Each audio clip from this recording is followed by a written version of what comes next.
बर' फरायसा आफादनि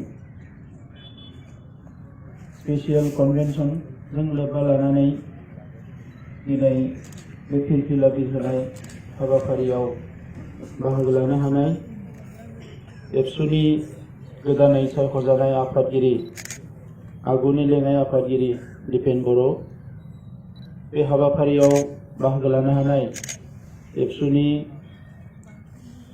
बारग' बुंथिगिरि आथिखालनि लेङाइ आफादगिरि जयन्त बसुमतारी, दुलाराय बर' फरायसा आफादनि गाहाय नेहाथारि लरेन्स इसलारिजों लोगोसे मिरु एबसुनि मावथि लोगोफोर, बे हाबाफारियाव बाहागो लानो हानाय पान्जाय आफादनि बिबानगिरि बिथांमोन, बे हाबाफारियाव बाहागो लानो हानाय दुलाराय बर' फरायसा आफादनि आसामनि बेंगलनि इउनिभार्सिटिफोरनि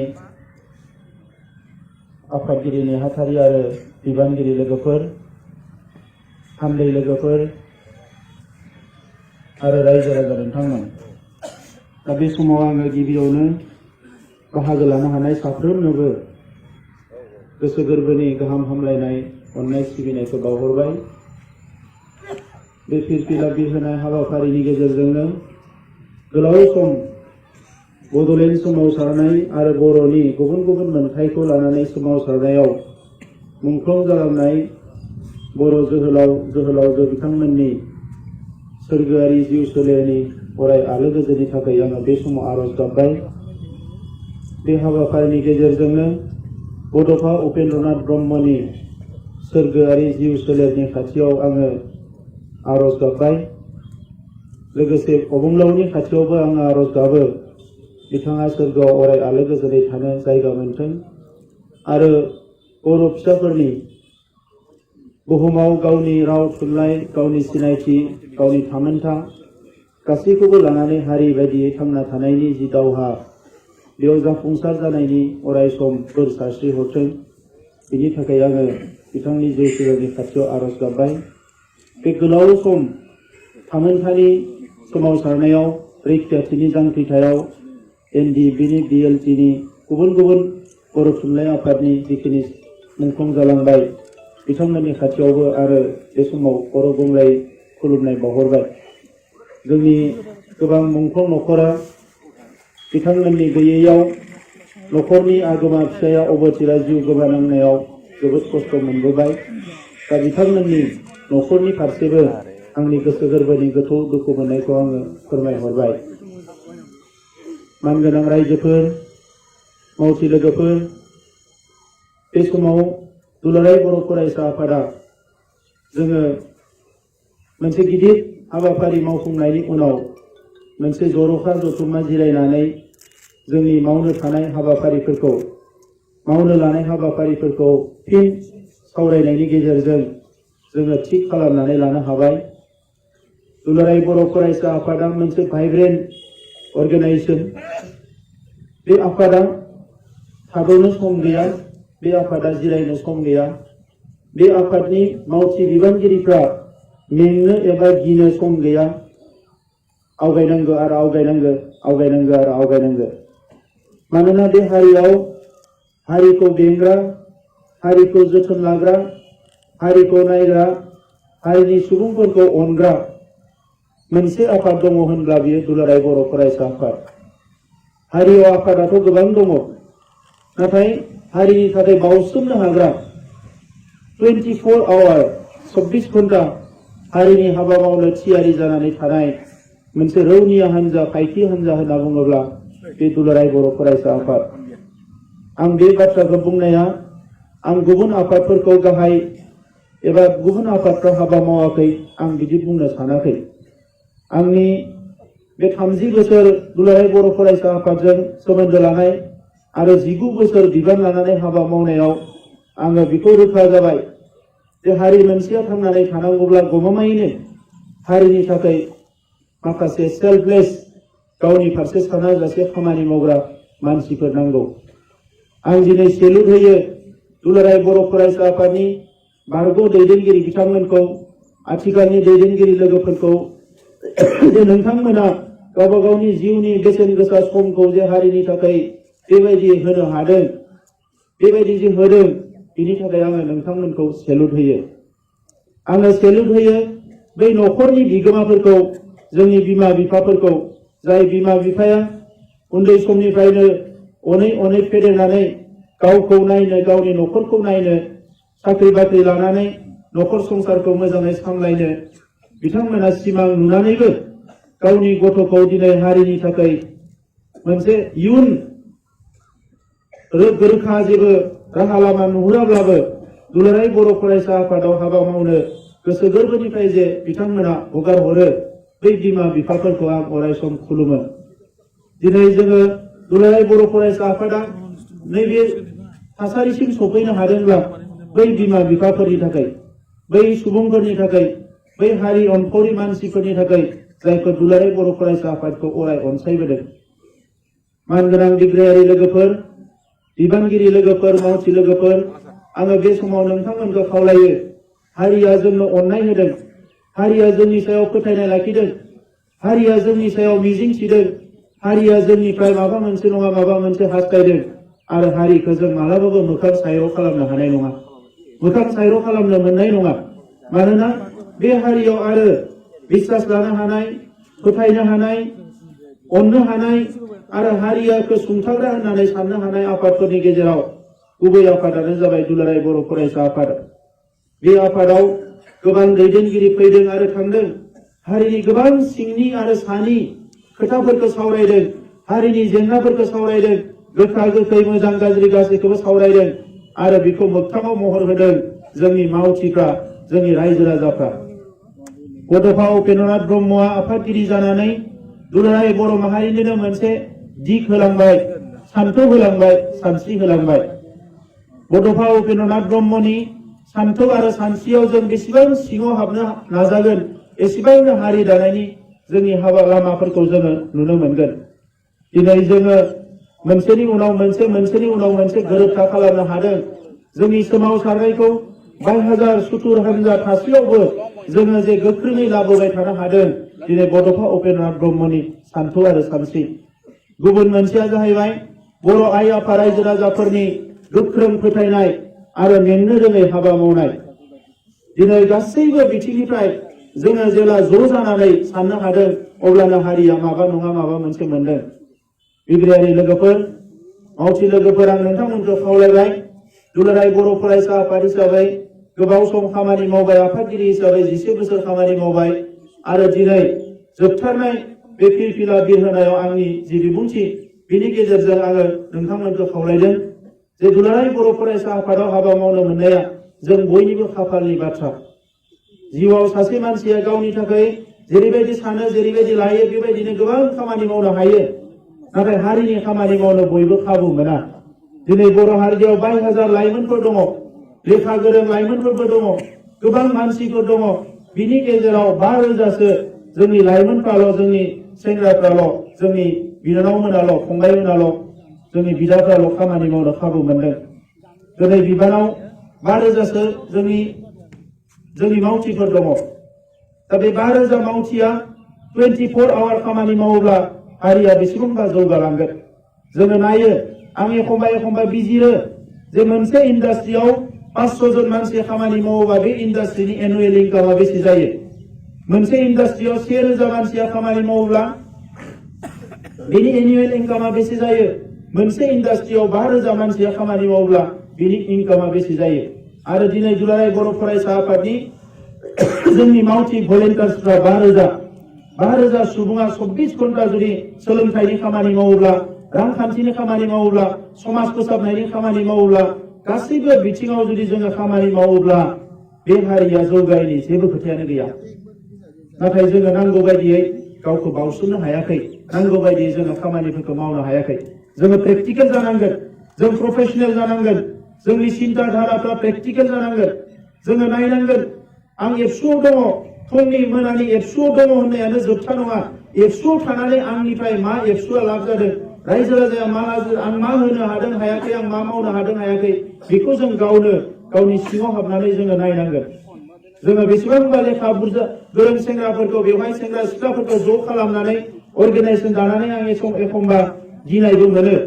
मानोना नोंथांमोननि जिउआ मिसइउज जायोब्ला हारियानो खहा जागोन। दा नंखायनो आङो खावलायो जोङो बे बिथिङाव जाहाथे नोजोर होयो। दुलाराय बर' फरायसा आफादा बेसेबांबा बुरजा मिशन लादों। बे मिशनखौ जों लानो गोनां जादों मानोना बे मिशनजोंसो हारिया थांगोन। बे मिशनखौ सोरबाया लानायमोनबा जों लानाय नङामोन। दिनै mission quality education one of द बेस्ट मिशन बर' हारि थांनायनि थाखाय, हारि थांनायनि थाखाय। मानोना सोलोंथाइ गैयाबा मुलुगाव रावबो थांनानै थानो हाया। जों बयबो नुदों दिनैनि सोलोंथाइया बेसेबां गोजौनिफ्राय गोजौआव थांगासिनो दङ। दिनैनि सोलोंथाइनि गासैबो आइडियानो सोलायलांगासिनो दङ। जोंनो मुलुगाव थांना थानो मा मा नांगौ बेफोरखौ दिनै कारिकुलामाव गोदान गोदान लाबोगासिनो दङ। नाथाय जोङो बेसेबा बोसोरनि गोजाम माखासे कारिकुलामखौनो लानानै दिनै फरायबाय थानायाव जोंनि लाइमोनफ्रा, जोंनि सेंग्रा सिख्लाफ्रा वर्ल्डआव ग्लबेल लेभेलाव कम्पिट खालामनायाव उसुबिदा जादों। दा बेखौ जोङो शिफ्ट खालामनांगोन। ओंखायनो क्वालिटी एजुकेशननि खोथा। दिनै मोजां मोजां इनस्टिट्यूशन जोङो बिनानै लाबोनो हादों। बे इनस्टिट्यूशनफोरखौ थाबैनो इस्टाब्लिश खालामनानै जोंनिफ्रायनो बेसेबा बुरजा दिनै सेन्ट्रेल इउनिभारसिटियाव रिसार्च खालामनो हानाय, सेन्ट्रेल इउनिभारसिटि फैनाय लोगो लोगोनो माने इन्टारनेशनेल जि टाच बियो जोबोद थाबैनो जोंनि खाथियाव फैसिगोन। मानोना बे इउनिभारसिटिया गायसनजानायनि उनाव बेवहाय सोलोंथाइ होनो हानायनि बेबस्था जानायनि उनाव गोबां सेमिनार जागोन, वर्कशप जागोन, गोबां मानसिफ्रा जोंनियाव फैगोन। जोंखौ बिसोरो स्टाडि खालामनो खाबु मोनगोन। जों बिसोरजों एक्सप'जार मोननो थाखाय खाबु मोनगोन। जोङो गोबां स्कपफोरखौ लानो हागोन। जोङो इडुकेसना फार्स्ट। आं ओंखायनो दिनै बेवहाय बयखौबो खावलायबाय बिनिफ्राय थांफिननानै गुबुन गुबुन खामानिफोरजों लोगोसे मिशन क्वालिटी एजुकेशननि खामानिखौ जों मावनांगोन। दायो मेट्रिक आनजाद, हायार सेकेन्डारि आनजाद जादों। क्लास 9, 10 फैनाय गथ'फ्रा फैगौ बोसोराव 10 आनजाद होगोन। बिसोरखौ जों दानिफ्रायनो रेडि खालामनांगोन। जोंनि टारगेटआ थाखो 1 निफ्राय MA फरायजासिम जेसेबां जोंनि फरायसाफ्रा स्कुल, कलेज, इउनिभारसिटियाव हाबनानै दङ बिसोरो दिनै सासे सासे हिउमेन रिसोर्स जानानैसो ओंखारनांगोन। ओंखायनो बैसोरखौबो जों नोजोर होनांगोन। जायफोरा दिनै फेल जानानै न'आव थांफिनदों, खामानि मोनाखै, बिसोरखौबो जों नोजोर होनांगोन। सासे सासे बर' फिसाया हिउमेन रिसोर्स जानांगोन। हायार इडुकेसन लानो हायाखै, स्किल डेभेलपमेन्टआनो जा, गुबुन फिल्डआवनो जा, बियो हिउमेन रिसोर्स जानो हानांगोन। बेखौ जोङो दुलाराय बर' फरायसा आफादा नोजोर होनांगोन। बे खामानिखौ मावनो थाखाय बयबो MA पास जानांगौ, PhD खालामनांगौ बिदि नङा। ससियेल वर्क खालामनो थाखाय, ससियेल सार्भिस होनो थाखाय जायखिजाया लेभेलनि मानसियानो होनो हायो। जोंनो मोनसे गोसो नांगौ, सोलोंनो हानाय गोसो नांगौ, मावनो थाखाय गोसो नांगौ जोङो। अब्लानो जोङो बेखौ मावफुंनो हागोन। बड'फा मिशन सास्टेनेबल चेन्ज, बे बड'फा मिशन जि गोजोरथियारि सोलायनाय, बेवहाय गासैबो बाथ्राया बेवहाय हाबनानै दङ। मानोना बड'फाया मोनसे आबुं जांख्रिथायनि बाथ्रा सावरायदोंमोन, गेरेमसा हारि दानायनि बाथ्रा सावरायदोंमोन। दिनै गोबाङानो गोबां खोथा सावरायो। बड'फाया थांनायनि उनाव बिथांनि आइडियोल'जि, फिल'सफिखौ दुलाराय बर' फरायसा आफादा हमथाबनानै दङ। गोबां मानसिफ्रा बेखौ बावलांजोब्बाय। दिनै गामि गामि, न'खर न'खर बड'फानि दिनै सावगारिया थानांगोन, बिथांनि बान बुंथायफ्रा थानांगोन। बर' गामि गामि फुंनि मोनानि बड'फानि आदर्शनि खोथाया रायज्लायजानांगोन, बर' हारि दानायनि खोथाया रायज्लायजानांगोन। आं गोजोननाय मोनदों बड'लेण्ड थामथि खेबनि बड'लेण्ड सोमावसारनायनि गेजेरजों जोंनि गोदान जोलैफ्रा जेरैखि जाया बेवहाय नांथाबनो खाबु मोननानै दिनै गोदान जोलैनि गेजेराव हारि अननाय, हारिनि फारसे साननाय जि गोसो बियो खमायाखै, बियो बांदोंसो। बियो जोंनि थाखाय बेसेबांबा मोजां बाथ्रा। दा बेनिखायनो बड'फा मिशनाव जिखिनि दङ जोंहा, जौ जुवाया बन्द जाथारनांगोन। जौ जुवाजों मालाबाबो समाजा जौगायाखै। बेखौ जेसेबां गिदिर मानसियानो लोङा मानो, जेसेबां गिदिर मानसियानो गेलेया मानो, गाज्रिया अलवेज गाज्रि। 99% बुंबाबो गाज्रिया गाज्रि। बेखौ जोङो जेरैखि जाया हमथाबनांगोन। 1% बुंबाबो राइटआ राइट।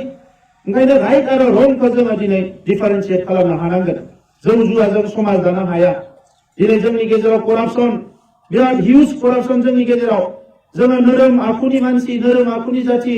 ओंखायनो सोरबाया गाज्रि मावोबा गावनि मानसिया जों थाबनो एक्सकिउज खालामो। जाबाय दे, गावनिनो बिदा, गावनिनो फंबाय, दोनदो। गाज्रिया खिन्थु गाज्रिसो। आङो बेखौ समाजनिफ्राय बुथारनानै गारनांगौ होननानै बुङाखै, नाथाय गाज्रिखौ जोङो कन्ट्रल खालामनांगोन, बेखौ फोसाबनांगोन। अब्लासो जोङो सोद्रोम हारि जानो हागोन, जौगासार हारि जानो हागोन, गेदेमा हारि जानो हागोन, गेरेमसा हारि जानो हागोन। दा ओंखायनो दुलाराय बर' फरायसा आफादा जाहाथे खुनु मोनसे गाज्रि शक्तिजों कमप्रमाइज खालामा। बे गावनिनो जाथों, मालायनि जाथों। आं बयबो मावथिफोरखौ दिनै खावलायनानै दोनखाबाय। दा बड'फा मिशनावनो खोमसि फोथायनायनिफ्राय जोङो गोजानाव लाबोनांगोन हारिखौ। दिनैबो खोमसि फोथायनायाव जोंनि मोनफा मोननै जाथाया जायो, दायना दायनि बुथारलायनाय बायदिसिना, बेफोरनिफ्राय जों हारिखौ उदां खालामनांगोन। हेल्थखौ दिनै जोङो ससियेल हेल्थ, सासे मानसिनि देहा बायदि इनभाइरनमेन्टनि हेल्थ सयल हेल्थ मानसिफ्रा बयबो माने हेल्थनि खोथाखौ रायलायदों विभिन्न लेभेलाव हेल्थआ थिग थाबासो खामानि मावनो हागोन बर' फिसाफोरनि दिनै देहाफ्रा गोबां नोरजिया जालांदों बेमार आजारा जोंखौ नारसिनो हमदों गोबां मानसिया गामियाव रायजो जानाय मानसिफ्रा दिनै केन्सार जादों बायदिसिना बेमार जादों बेवहाय जोंहा गोबां खामानि मावनांगौ दङ जोंनि मानसिखौ जोंनो नायनांगोन दिनै जि हेल्थ सिस्टेमानो जाया मानो देशनि जि हेल्थ सार्भिसानो जाया मानो बे मालाबाबो थोजासे जाया मुलुगनि जौगानाय हादोरफ्राव दिनै नांगौ बायदियै बिथांमोना होनो हादों नाथाय जोंफोरनि बायदि इन्डिया बायदि हादोराव जेराव 130-140 कोटि मानसि दिनै अनजिमा जेराव डाक्टारनि अनजिमायानो खम हस्पिटालनि अनजिमाया खम बेवहाय जों नांगौ बायदि हेल्थ सार्भिसखौ मोननाय नङा नाथाय जोंनि हारिनि हेल्थआ जेरावबो मोजां जानांगोन ओंखायनो गामि गामि हेल्थ एवारनेस केम्प खालामनाय हेल्थआ मोजां थानो थाखाय गावनो एवारनेस गावनो सांग्रां जायोबा जोङो 70% खामानिखौ जों गावनो मावनो हायो मुलिया जोंनि 20%ल' मावो दा ओंखायनो 75%आ मोजां जानो थाखाय जोङो हेल्थआव जोङो मा जानांगोन उन्दैनिफ्रायनो जोंनि मानसिफोरखौ सांग्रां खालामनांगोन बे बिथिङाव जाहाथे नोजोर होयो गुबुन फारसेथिं दिनै स्पर्ट्सआव जोंनि मानसिफ्रा बिराद जौगानाय जोङो जोबोद नाजाबोदों दासिमबो हायाखै दिनै बे गोरोबथानि गेजेरजों जोङो मोनथाम साइ सेन्टार बिनानै लाबोदों साइ सेन्टारा गाबोन गायसनजागोन गेलेग्रा गैयाबा हाग्राया दुजुगोन दा ओंखायनो गेलेनायजोंनो दिनै केरियार दानो हायो गेलेनायजोंनो जोङो दिनै गावनि जाथिखौ गावनि हारिखौ मुलुगाव मुंदांखा खालामनो हायो दिनै साफा सानै बर' लाइमोन हिनजावसाफोर हौवासाफोर गेलेदों बिसोरनि गेजेरजोंनो बर'आ लासै लासैनो बुहुमाव मुंदांखा जादों ओंखायनो जोङो स्पर्ट्स सेक्टरखौ बिराद गोसो होनांगोन बेखौ जाहाथे बयबो खाबु लायो इक'नमिक सेक्टराव खामानि मावनाया जोबोद खमायदों दिनैबो जोंनि रांखान्थिनि बिथिङाव रायजो जानाय साननाय हनाया जोबोद सरासनस्रा मोनसे आखुजों एबा सिन्ताधाराजोंनो दङ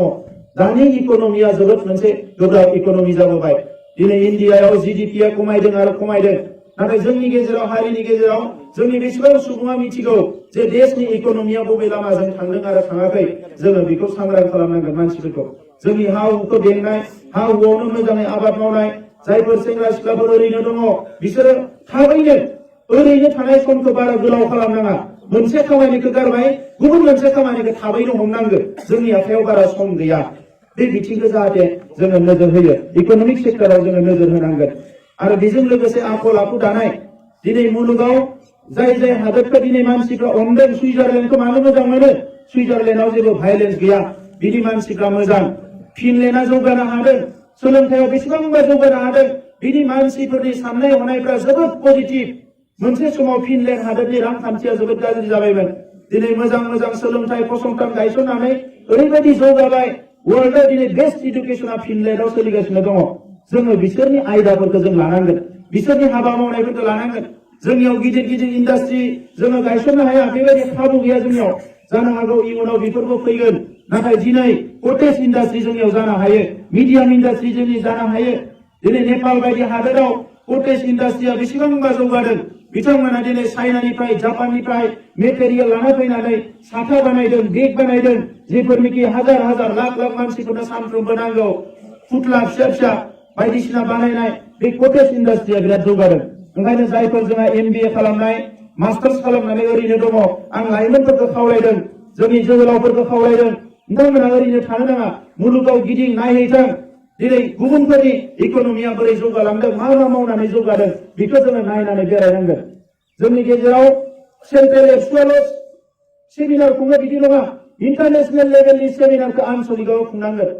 इउनिटआवबो खुंनांगोन इन्टारनेशनेल लेभेलनि सेमिनारखौ नेशनेल लेभेलनि सेमिनारखौ साब्रै सेंग्रा सिख्लाजों लोगो नांनाबो खुंनांगोन मुलुगा माथिं थांगासिनो दङ जोंहा बारा सम गैया जिरायनानै थानो थाखाय मुलुगा जोबोद जौगालांबाय जों उनाव गोग्लैसोबाय दिनै साइन्स आरो टेक्न'लजिनि जुग होनदों मबाइलखौ जों थुयो बिनिफ्राय बारा जोङो जेबो मावनो हाया फेसबुक WhatsAppआनो जोंनिया एनाफ बिखिनियानो जथेस्थ बिनिफ्राय आरो बारा जों थाङा टेक्न'लजिखौ जों मोजाङै बाहायनो हानांगोन ओंखायनो आङो थांनाय जोंनि जथुम्मायाव थांखि लादों जे थांखि लादोंमोन बेखौ जोङो मोगथाङाव बाहायनांगोन जे दिनै टेक्न'लजिनि लिटारेसिखौ जों बारायनांगोन जोङो लिटारेसि होनना बुंबा लिरनाय फरायनायावनो सिमा थायो लिरनाय फरायनाया बारायनांगोन टेक्न'लजिनि लिटारेसिया बारायनांगोन दायो बयबो टेक्न'लजिखौ बाहायनो रोंनांगोन दा बेफोरबायदि जोंनियाव गिदिर खामानिफोर दङ बड'लेण्ड सोमावसारनायखौ लानानै जोबोद गोनो गोथो जादों नैबे जे जोंनि गोरोबथा जालांबाय गोरोबथाया जोंहा लासै मोनसेनि उनाव मोनसे जाबोदों नाथाय मोनसेबो गोरोबथाया बर' हारिनि लाब माने मा होनो बर' हारिनि मायबा मोनसे खहा खालामनो थाखाय गोरोबथाया जायाखै 1993 मायथाइयाव बै समनि एबसुनि आफादगिरि सानसुमा खुंगुर बसुमतारी रबिराम ब्रह्ममोना एकर्ड खालामबाय 6 बोसोरनि आन्दोलन 1135 जन मानसि थैनाय न' बां सावजानाय गहपुराव 500 मानसिनि बुथारजानाय बेसेबांबा खास्रि बिस्रि जिनाहारि जानांनाय बै थासारियाव बर'नि थाखाय माबा मोनसेबाबो मावनानै जोंनि इयुननि लामाखौ जोंहा रोखा खालामनांगौ होननानै बै समाव बिएससि एकर्ड खालामदों आरो बिएससि एकर्डआनो जोंनि फाउन्डेसनमोन 1967 मायथाइयाव एबसुआ दाजादों 1967 मायथाइयाव पिटिसिआ दाजादों बै समनिफ्राय पिटिसिआ पलिटिकेल मुभमेन्ट खालामनानै साक्सेस जायैयाव बड'फा उपेन्द्रनाथ ब्रह्मनि दैदेननायाव जि आन्दोलन जाबाय बड'फाया अबथिरा रुंसारि जाबाय नाथाय बिथांनि बै समनि जि लिडारफोर बिथांमोना थांखि लानानै बिएससि एकर्ड जादों दिनै जोङो गोजौनिफ्राय नायहरोबा बिएससि एकर्डआव जेबो गैयै बायदि नुयो नाथाय बिएससि एकर्डआ जोंनि गिबि मोनसे गायजेननाय बिफांनि फुलिमोन बिफांनि गोरलै मोनसे बिफांनि फुलिमोन बे बिफांखौनो दिनै गिदिर गोलाव खालामनानै आन्दोलन खालामफिननानै सोमावसारनानै मानसि थैनानै थै होनानै दिनै गोब्राब नाजानानै बिटिसि एकर्ड जाबाय बे बिटिसि एकर्डआ जोंहा बिफाङा एसे देरबाय आरो बिनि उनाव जोंनि थामथि जेनेरेशना दिनै जोंनि गावनि डेम'क्रेटिक लाइनाव सोमावसारनाय आरो एनडिडिए सिजफायार जानायनि उनाव बिथांमोनजोंबो गोरोबनानै दिनै एनडिपि प्रग्रेसिभजों गोरोबफानानै ज'नो जोङो खामानि मावनानै दिनै बिटिआर गोरोबथा खालामनो हाबाय आरो बिफाङा आरो देरबावबाय दा बे बिफाङा देरबाय लासै लासैनो बिबार बारबाय फिथाइ थायसिगोन बे बिफाङा आबुं महर मोनसिगोन दा बिफांखौ जोङो मोजाङै दोननो थाखाय बार फैबा जाहाथे गुलुङा बे बिफाङाव जाहाथे गुनजेरा अरनो हाया बे बिफांनि रोदाफोरखौ जाहाथे मालाया दानस'नानै होनो हाया बे बिफांनि बिलाइफ्रा नाङा फाङा सिरिनो हाया दालाय दासाफ्रा जाहाथे रानलांनानै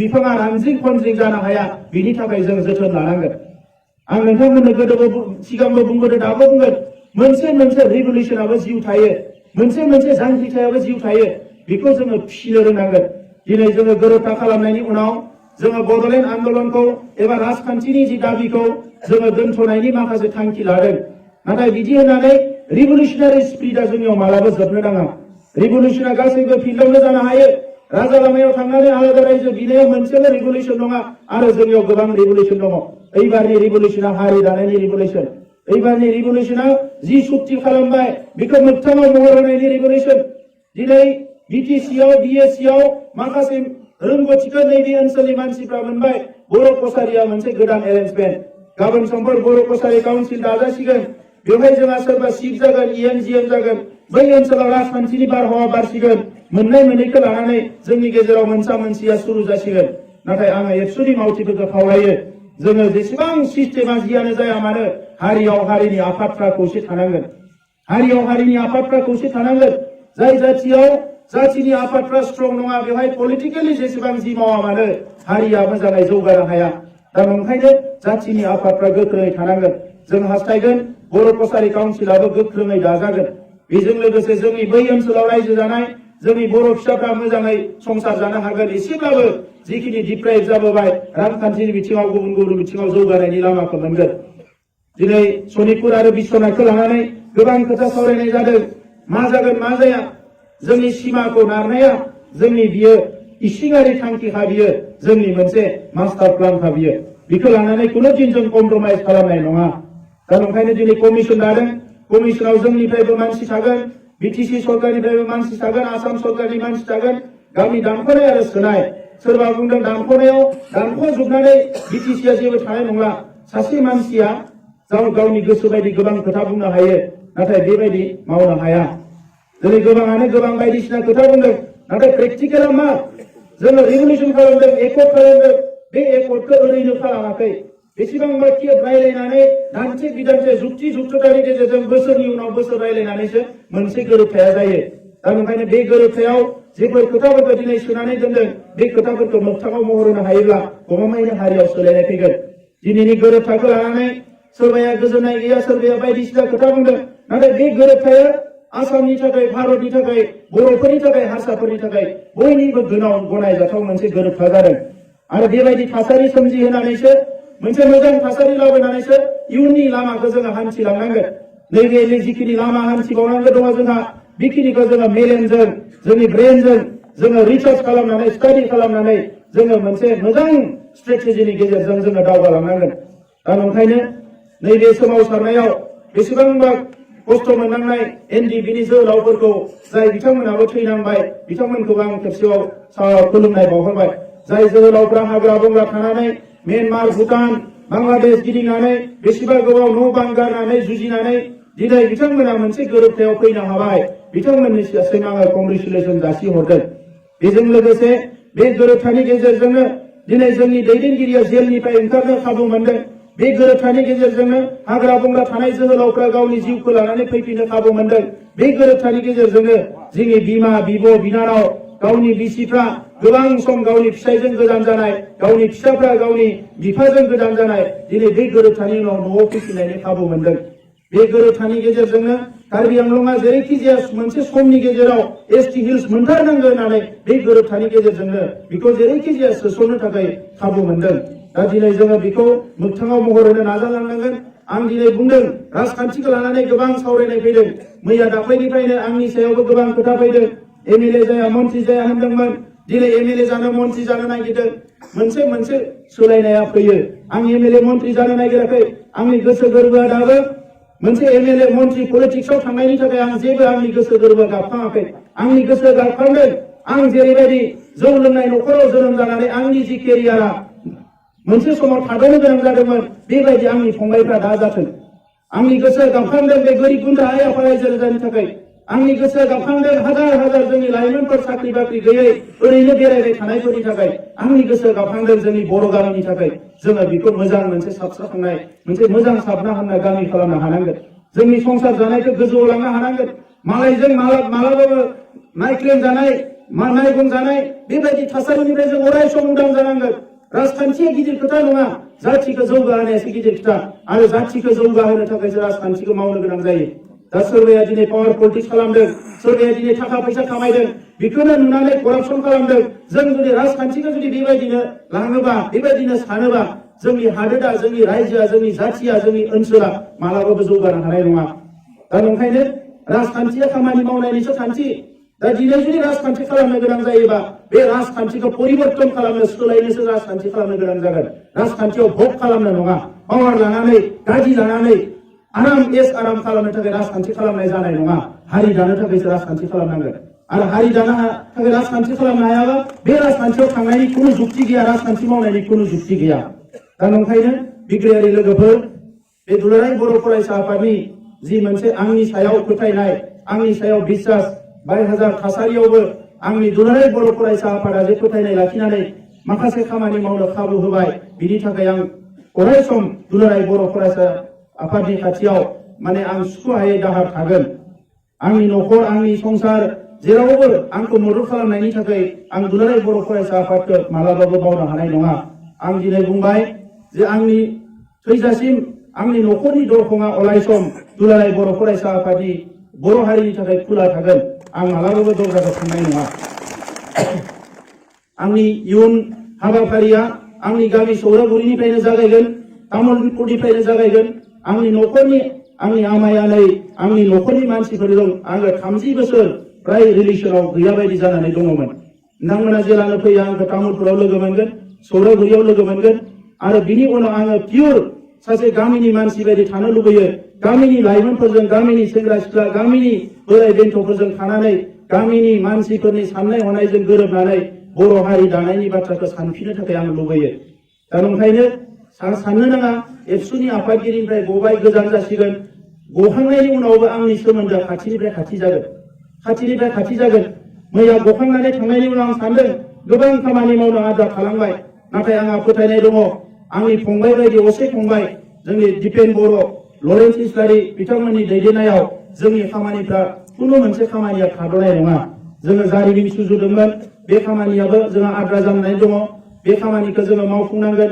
बेजों लोगोसे नैबे गोरोबथानि गासैबो हाबाफारिया जाफुंसार महर मोननांगोन। जोंनि हारिनि गेजेराव खौसेखौ दानांगोन। सोरबाया इग' थागोन, सोरबाया रागा जोंगोन, सोरबाया सोंखारिगोन, सोरबाया बायदिसिना खोथा बुंगोन, नाथाय बेफोरो गासैबो बर' हारिनि गोजा। जेरै न'खराव बिदा फंबाया मालाबा बिमा बिफानि गेजेराव नांलाय खमलाय जायो बेखौ गासैबो हारिनि होना लानांगोन। ओंखायनो आङो थांनाय बोसोरनिफ्राय बुंदों जोंनि न'खरा सासे सानै मानसिनि न'खर नङा 15 लाख मानसिनि न'खर। बेवहाय बिराद लेखा गोरोंबो दङ, बेवहाय जौ फाग्लाबो दङ, बिराद फैसा गोनांबो दङ, गरिबबो दङ, बेवहाय गोरोंबो दङ, रोङैबो दङ, गरमबो दङ, थान्दाबो दङ, गाज्रि मानसिबो दङ, मोजां मानसिबो दङ। नाथाय गाज्रि मानसिनि अनजिमाया जोबोद खम। बिराद अनसुला जाथि, बिराद नोरोम जाथि, इसेयावनो मानियो, इसेयावनो फोथायो, ओंखायनो मालायाबो थगायनो खाबु मोनो। दा बेखौ जोंहा जोथोन लानांगोन जोंनि फंबाय बिनानावफोरखौ आरो इयुनाव मावलांनांगोन। आरो बड'लेण्डनि जि सोमावसारनाय बेखौ लानानै जेबो गोनो गोथो जानो नाङा। गोदोनिफ्रायनो थाद'नाय आवगायनाय, थाद'नाय आवगायनाय, जिरायथ'नाय आवगायनाय बे फर्मुलाजों थांगासिनो दङ। आरो बेखौ दुलाराय बर' फरायसा आफादनि गोरबोनिफ्राय बेखौ सोरबाया बुङोब्लाबो मालाबाबो बोखारनो हानाय नङा। लिडारा फैयो आरो थाङो, नाथाय अर्गेनाइजेसना थायो, अर्गेनाइजेसननि आइडियलजि फिलसफिया थायो। बे अर्गेनाइजेसननि एम एन्ड अबजेक्टिभ आइडियलजि फिलसफियानो हारिनि थाखाय खामानियाव फैयो। दा बेखिनि खोथाखौनो बुंबाय, बयखौबो लोगो मोनबाय थागोन, सावरायबाय थागोन। गाबोन समफोर बायदिसिना दान्थे बिदान्थे जागोन आंखौ लानानै, बेवहाय जेबो साननांगौ गैया। मानसिनि जिउआव बाय हाजार बेबायदि थासारिफ्रा फैयो, नाथाय आङो निमाहा बिगोन।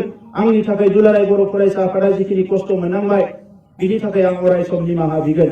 बे समाव आङो रायखांथारनांगोन दुलाराय बर' फरायसा आफादनि बारग' आफादगिरि उरखाव गोरा ब्रह्म, रबिराम नार्जारी, रोंगोरा नार्जारी बिथांमोननि जि मोनसे आंनि सायाव माने अननाय आरो बोसोन होनाय, बिनि थाखायनो आङो दिनै बेफोर खामानिखौ मावफुंनो हाबोदों। आङो दिनै अराय सम गोसोआव लाखिनांगोन बिथां रोंगोरा नार्जारी आफादनिफ्राय गनायनि उनावबो जिसे बोसोर आं आफादगिरि थाबाय, एसे बोसोर जों सानैजों ज' जों खामानि मावबोनो हाबाय जि थासारियावनो थाया मानो। आरो दाख्लै गोरोबथा खालामजासिम गासैखौबो मेक्सिमाम खामानिखौ जों सानैजोंनो मावनानै दिनै बे लेभेलाव जोङो फैनो हादों।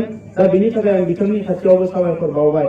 गोबां गासैबो आंनि फंबाय गोजा, बेवहाय आङो मुं लानो बयनिबो मुं लानो लुबैयो, नाथाय मुं लायोबा आंनो 1 घन्टा सम होगोन, सम नांगोन, आं बेखौ लानो लुबैया। कार्बि आंलंनि बिलिमन खाख्लारि बिथाङा सफैबायना सफैयाखै, जे मोनसे समाव दुलाराय बर' फरायसा आफादनि थाखाय जोबोद खास्रि बिस्रि गाग्लोबजादों, नाथाय एबसुखौ मालाबाबो गायाखै। आं बिथांखौ सेलुट होयो।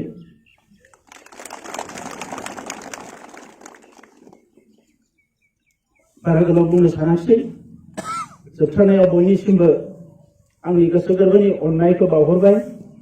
दुलाराय बर' माहारिनि खाथियाव आङो खर' गंलायै आंनि निमाहा बियो। थांनाय समाव बायदिसिना सोरखौबा गाज्रि आखल दिन्थिफ्लांनायनि थाखाय एबसुनि आंनि फंबाय बिनानावमोननि खाथियाव आं निमाहा बियो।